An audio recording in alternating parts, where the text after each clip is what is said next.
ಹುಕ್ಕೇರಿ ಪಟ್ಟಣದ ಶ್ರೀ ಅಡವಿ ಸಿದ್ದೇಶ್ವರ ಮಠದಲ್ಲಿ ಪ್ರತಿ ವರ್ಷದಂತೆ ಈ ವರ್ಷವೂ ಸಹ ಗುರುಪೂರ್ಣಿಮೆ ಆಚರಣೆಯ ಪ್ರಯುಕ್ತ ಮಳೆಗಾಗಿ ಪ್ರಾರ್ಥಿಸಿ ನಿರಂತರ 24 ಗಂಟೆಗಳ ಕಾಲ ಭಜನಾ ಕಾರ್ಯಕ್ರಮ ನಡೆಯಿತು.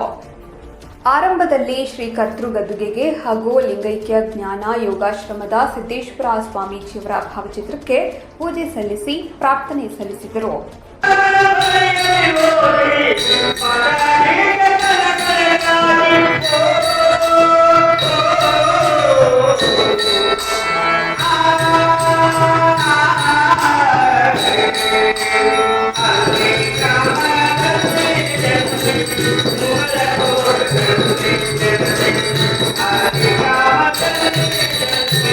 Hare